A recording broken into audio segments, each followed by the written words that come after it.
दोस्तों, आप सभी को नमस्कार। आइए सुनते हैं महान ऋषि विभांडक की कहानी, जिनके वीर्य से एक अप्सरा नहीं बल्कि एक हिरणी गर्भवती हुई थी, जिससे कि महान ऋषि श्रृंगी जी का जन्म हुआ, जिन्होंने दशरथ जी के यहां जाकर पुत्र प्राप्ति के लिए यज्ञ करवाया था। मुझे कुछ भी भला बुरा कहने से पहले या अपने मन में अपनी भावनाओं को आहत करने से पहले मैं आपसे रिक्वेस्ट करूंगा कि आप इस वीडियो को अंत तक जरूर देखें। दोस्तों, वीडियो शुरू करने से पहले एक और रिक्वेस्ट है कि आप कमेंट बॉक्स में हर हर महादेव जरूर लिखें। तो आइए जानते हैं कि महाभारत के एक पर्व के अध्याय में 110 से इस कहानी को प्रारंभ करते हैं। एक बार महर्षि लोमश ने राजा युधिष्ठिर को श्रृंगी ऋषि की कथा बताते हुए कहा कि श्रृंगी ऋषि का जन्म एक हिरणी के गर्भ से हुआ था और उनके पिता कश्यप मुनि के पुत्र महर्षि विभंडक थे। इतनी रोचक सी बात को सुनकर युधिष्ठिर ने लोमश ऋषि से पूछा कि महर्षि श्रृंगी, एक मनुष्य योनि का जीव एक पशु योनि के जीव से समागम कैसे कर सकता है? यह न तो धर्म सम्मत है, न ही व्यवहार सम्मत है। और इस संसर्ग से एक बच्चे की प्राप्ति कैसे हो सकती है? और इस प्राकृतिक संसर्ग से जन्मा हुआ बच्चा एक महान ऋषि कैसे हो सकता है? कृपया मुझे इन सब बातों को विस्तार पूर्वक समझाइए। लोमस ऋषि ने युधिष्ठिर जी को सारी कथा विस्तार पूर्वक बताएं। उन्होंने कहा कि महर्षि कश्यप के पुत्र महर्षि विभंडक तपस्वियों में अग्रणी थे। वे एक कुंड में रहकर गणगौर तपस्या किया करते थे। उनकी तपस्या इतनी कठिन थी कि उस समय उनके जैसा तपस्या करने वाला इस धरती पर कोई भी विद्यमान नहीं था। अपनी तपस्या के प्रभाव से वे प्रजापति ब्रह्मा के समान देदीप्यमान होते थे। उन्होंने अपने वीर्य को अमोघ रखते हुए इस तपस्या को प्रारंभ किया था और उसे लगातार बनाए रखा था। उनके तेज से देवताओं के मन में जलन उत्पन्न हो गया।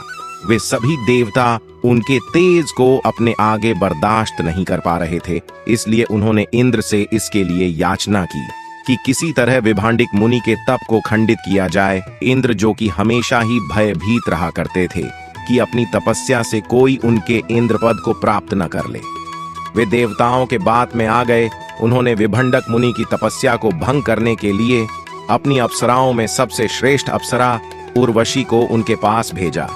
उर्वशी अपने पूरे सौंदर्य के साथ विभांडक मुनि की तपोस्थली पर जा पहुंची। वहां पर विभांडक मुनि अग्निकुंड में ध्यान लगाए तपस्या में लीन थे। वहां जाकर उर्वशी ने अपने सौंदर्य का जादू बिखेरना प्रारंभ कर दिया।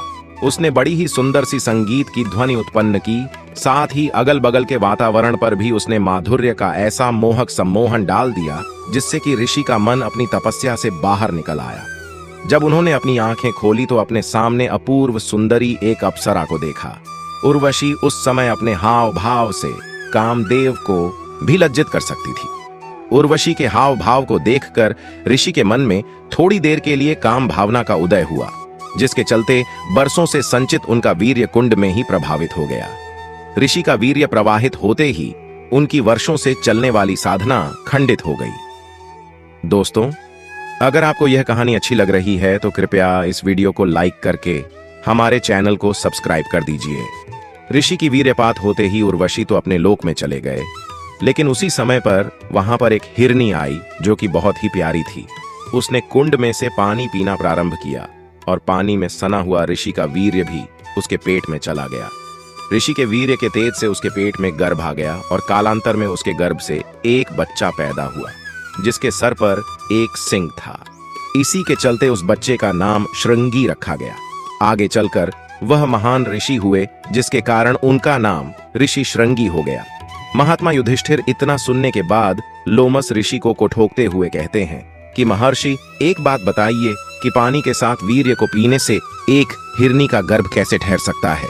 यह तो अप्राकृतिक है, इसे तो किसी भी तरह से स्वीकार नहीं किया जा सकता है। तब महर्षि लोमश बताते कि वह हिरनी कोई सामान्य हिरनी नहीं थी, बल्कि वह अपने पूर्व जन्म में एक देवकन्या थी। उसे श्राप मिला था कि वह देवकन्या से पशु योनि में अवतरित हो जाएगी।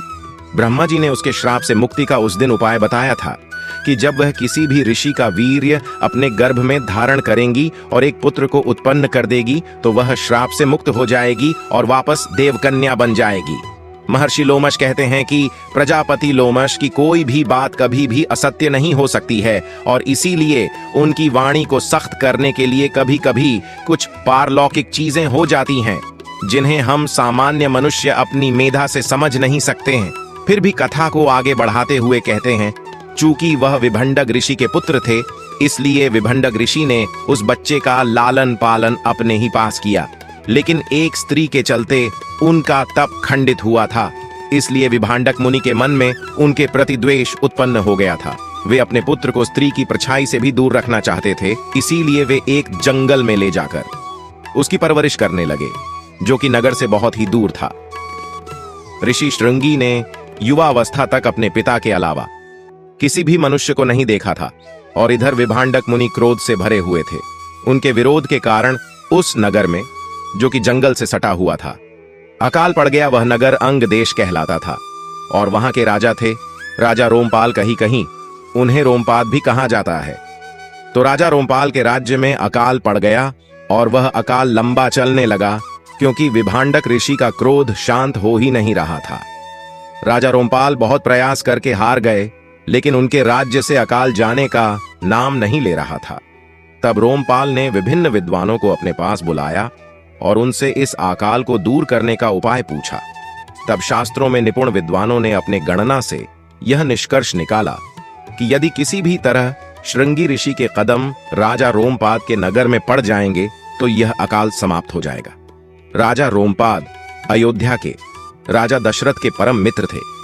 कथा में ऐसी बात आती है कि जब दशरथ जी का विवाह कौशल्या जी से हुआ था और वे अपने वैवाहिक जीवन के पहले ही चरण में थे, तो उन्हें एक पुत्री की प्राप्ति हुई थी। और उस समय राजा रोमपाद का वैवाहिक जीवन अपने अंतिम चरण में चल रहा था, लेकिन उन्हें कोई भी संतान नहीं थी। तब राजा रोमपाद ने अपने मित्र दशरथ से कहा था कि मित्र, अभी तुम युवा हो, अभी तुम्हारा विवाह नया है, तुम्हें आगे चलकर अनेक संतानें मिलेंगी, लेकिन मैं अब लगता है कि संतान के सुख से दुखी रहूंगा। मैं चाहता हूं कि तुम अपनी पुत्री को मुझे दे दो, मैं भी अपने जीवन में संतान सुख का अनुभव कर सकूं। महाराज दशरथ अपने मित्र का मन रखने के लिए अपनी पुत्री को राजा रोमपाद को दे देते हैं और पुत्री का नाम राजा रोमपाद शांता रखते हैं। इधर जब विद्वान लोग उन्हें बताते हैं कि किसी तरह ऋषि श्रृंगी को अपने राज्य में बुला लीजिए, उनके कदम आपके राज्य में पड़ेंगे तो वर्षा होगी, तो राजा रोमपाद उन्हें बुलाने का प्रयत्न करना प्रारंभ कर देते हैं। उन्हें पता चलता है कि ऋषि श्रृंगी ने अभी तक किसी भी मनुष्य को नहीं देखा है और ना ही उन्होंने आज तक अन्न ग्रहण किया है, क्योंकि वह जंगल में रहते थे और कंदमूल फल खाकर के ही अपना जीवन बिताते थे। तब राजा रोमपाद ने अपने नगर से कुछ सुंदर स्त्रियों को चुन करके उनके आश्रम में भेजा। वे स्त्रियां उनके आश्रम के नजदीक एक आश्रम बनाकर रहने लगीं। वे ऋषि श्रृंगी के यहाँ तब जाती थीं जब उनके पिता विभांडक ऋषि अपनी तपस्या के लिए कुंड में चले जाते थे।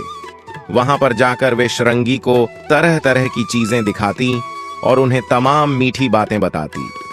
ऋषि श्रृंगी के मन में उनके प्रति मातृत्व का ही भाव था, क्योंकि उनका परिचय कभी काम वासना से हुआ ही नहीं था।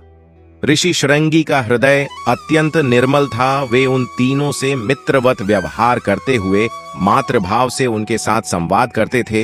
एक दिन उन स्त्रियों ने उन्हें लड्डू लाकर खाने को दिया, क्योंकि वह जंगल में रहकर कंदमूल फल खाते थे, तो उन्हें शर्करा की मिठास के बारे में मालूम नहीं था। जब तीनों स्त्रियों ने उन्हें मोदक खाने को दिया तो उन्हें लगा कि यह कोई विशेष तरह का फल है। उन्होंने कहा कि मैंने अपने जीवन में इतना मीठा फल नहीं खाया है। तब स्त्रियों ने कहा कि हमारे यहाँ पर ऐसे फल बहुताय मात्रा में होते हैं, अगर आप चाहे तो हम अपने यहाँ आपको इन फलों को दिखा सकते हैं और भरपेट आप इनका भोग लगा सकते हैं। आप चाहें तो हमारे साथ हमारी जगह पर चलिए। तब श्रृंगी अपने पिता को बिना बताए राजा रोमपाद के यहाँ जाने को तैयार हो गए। वे उन स्त्रियों के साथ राजा रोमपाद के नगर में गए। वैसे ही वहां पर बारिश प्रारंभ हो गई और राजा रोमपाद के राज्य से अकाल की समाप्ति हो गई। लेकिन राजा रोमपाद जानते थे कि यह एक छल है। उन्हें डर था कि कहीं विभांडक ऋषि वापस आकर उन्हें श्राप न दे दे। इसलिए उन्होंने विभांडिक ऋषि के उनके महल में आने से पहले ही कुछ न कुछ तो करना ही था। इसलिए उन्होंने भोले भाले ऋषि श्रृंगी से अपनी पुत्री शांता का विवाह कर दिया। ऋषि श्रृंगी निर्मोद थे।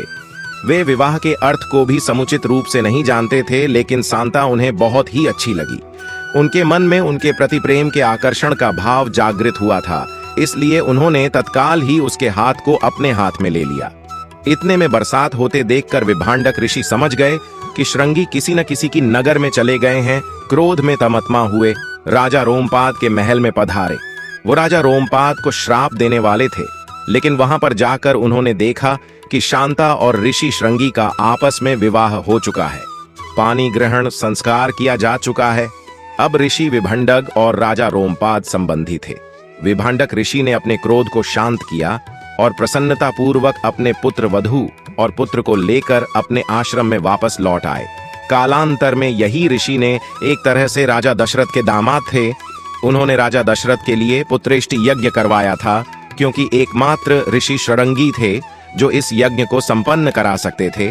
क्योंकि पुत्र यज्ञ बहुत ही महान यज्ञ होता है और इसे सिर्फ एक निर्मल हृदय का व्यक्ति संपन्न करा सकता है, जिसने कभी पाप के बारे में सोचा भी ना हो। ऐसे ऋषि श्रृंगी ऋषि केवल थे। कहते हैं कि तपस्या करने से उनके सर से वह सिंह भी गायब हो गया था और वह प्रसन्नता पूर्वक अपनी पत्नी के साथ तपस्या करने में लगे रहे। इस प्रकार मित्रों, ऋषि श्रृंगी महान ऋषि हुए। तो दोस्तों, आपको ये वीडियो कैसी लगी हमें कमेंट में जरूर बताएं। दीजिए हमें इजाजत, मिलते हैं एक और वीडियो में। और अभी तक चैनल को आपने सब्सक्राइब नहीं किया है तो चैनल सब्सक्राइब करके बेल आइकन जरूर दबाएं।